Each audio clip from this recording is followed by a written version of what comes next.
Salut à tous, ravi de vous retrouver sur Direct de Course pour évoquer le programme de ce samedi 21 décembre. Le Quintet se déroule une nouvelle fois sur l'hippodrome de Paris-Vincennes, une épreuve qui s'adresse uniquement à des pouliches de 4 ans. On a fait le plein, elles sont 18 au départ, voici ma sélection. J'ai placé en tête numéro 9 Villa d'Otoro. Sa musique plaide en sa faveur, elle reste sur une série de bons résultats. Elle connaît Vincennes, elle a été préservée, Mathieu Mottier s'entend en merveille avec elle. La pouliche n'est nullement dérangée par ce parcours des 2700 mètres de la grande piste. Bref, c'est une base toute indiquée, elle devrait confirmer ses dernières prestations. Je déposerai le numéro 8, Vilish Vinta. La sagesse n'est pas sa principale qualité, mais cette pensionnaire de Loïc Le Renard a prouvé à diverses reprises qu'il fallait compter avec elle à ce niveau de compétition. Elle a déjà gagné à Vincennes, Jean-Michel Bazir la connaît. C'est vrai qu'elle reste sur 2 disqualifications, mais il serait vraiment imprudent et risqué de ne pas la placer en très bon rang sur une sélection. Ensuite, le numéro 5, Valse Mika. Les pensionnaires de Sylvain Roger sont en pleine forme, elle n'échappe pas à la règle. On atteste son dernier parcours où elle a pris un excellent podium, elle sera déférée des 4 pieds. C'est également un choix prioritaire. Le numéro 1, Victoria du Jouan, qui dépend de l'entraînement de la famille Bijon. Jean-Luc pour l'entraînement, William pour la drive. C'est vrai que c'est la moins riche du lot, mais certainement pas la moins douée. Elle a été réservée pour ce meeting d'hiver et elle devrait rapidement gonfler et garnir son compte en banque. Le numéro 16, Vigna Domilé, qui reste sur 2 podiums consécutifs, une confirmation attendue. C'est vrai qu'elle vient de faire l'arrivée sur un demi-100 mètres, mais elle possède également de la tenue. Elle a régulièrement devancé bon nombre de ses rivales du jour. Rien ne s'oppose à une confirmation. Ensuite, j'ai retenu pour les places le 3, Vita Bourbon, qu'il faut commencer à surveiller de près. Le numéro 13, c'est Vérine Docagne, qui ne manque pas de référence à ce niveau. Elle est somme toute assez régulière, mais semble barrée pour les premières places. Et le numéro 12 également que j'ai retenu, c'est Vanna Coletto, qui me semble dans ce lot en mesure de venir corser les rapports du Quintet Plus. Résumé chiffré 9, 8, 5, 1, 16, 3, 13 et 12. Concernant la suite du programme, le prix 1 de mai à un groupe 2, le pendant du prix Emmanuel Margouti disputé la veille sur l'hippodrome de Vincennes pour les mâles. Et bien cette fois-ci, ce prix de mai s'adresse aux pouliches. Nous y retrouvons plusieurs concurrentes invaincus et non des moindres.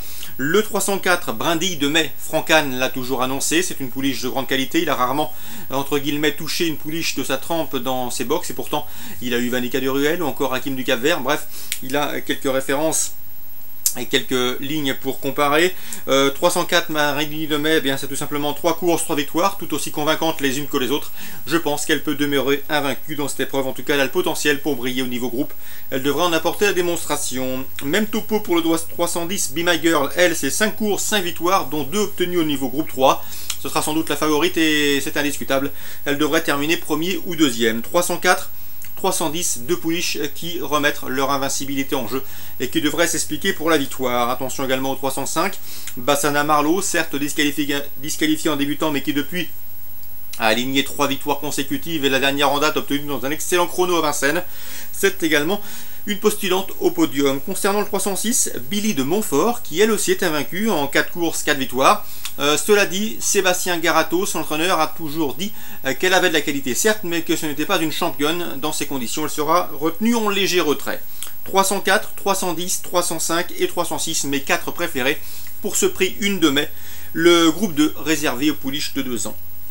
Je vous conseillerais également à Vincennes de racheter le 608 Starter du RIP. Souvenez-vous, dernièrement, dans un quintet, il attaquait le futur Lorella New Line.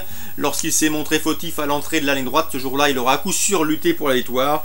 Donc il faut impérativement le racheter. Il dépend de l'entraînement de Joël Allais, la drive de Jean-Claude Dersoir, qui n'en finit plus de se mettre en évidence. Bref, c'est un choix prioritaire, ce 608 Starter du RIB à racheter impérativement.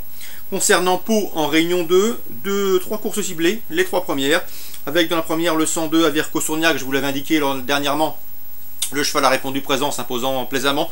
Certes, il demeure encore un peu vert, un peu bébé, mais cela dit, le potentiel, il le possède. Et à mon avis, ici, il devrait lutter pour la victoire. D'autant qu'il retrouve l'hippodrome de Pau sur lequel il vient de s'imposer. Donc une confirmation est attendue. Attention également au 103 Orco, qui pour ses débuts sur l'hippodrome de Bordeaux, début novembre, a laissé une impression des plus favorables. Il débutait face à des chevaux qui avaient déjà couru. Il les a battus avec la manière. Lui aussi a le potentiel pour briller dans ce lot. Donc un match à 2 à mon avis entre le 102 à Virco-Sourniac et le 103 Orco. Dans la deuxième, attention au 206 Be Ernest, il y aura sans doute une cote intéressante sur ses chances, pourtant Jean-Luc Guillochon est confiant, le cheval a montré un peu de galop en plat, il s'y prend bien sur les obstacles et d'après son entraîneur, il ne faudrait pas être surpris de le voir réussir d'emblée sur les obstacles car il a du potentiel et à mon avis, il a les moyens de terminer sur le podium à Bellecote. En tout cas, Jean-Luc Guillochon n'était pas négatif lorsque j'ai pu m'entretenir avec lui.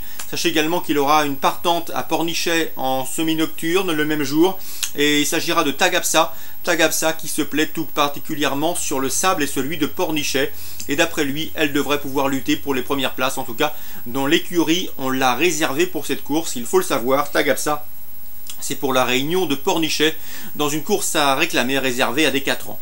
Donc le 206 Be Ernest c'est à Pau en réunion 2, Tagabsa ce sera en réunion 3 à Pornichet dans une course réservée, je vous le répète, à des 4 ans, un réclamé. On revient à Pau en réunion 2. Dans la troisième, j'aime beaucoup le 302 Paulin de Sourniac qu'on ne présente plus à ce niveau de compétition. Le cheval est bien connu dans ce genre de tournoi. Il a été malchanceux lors de son avant-dernière sortie puisqu'il a été percuté par un cheval en liberté.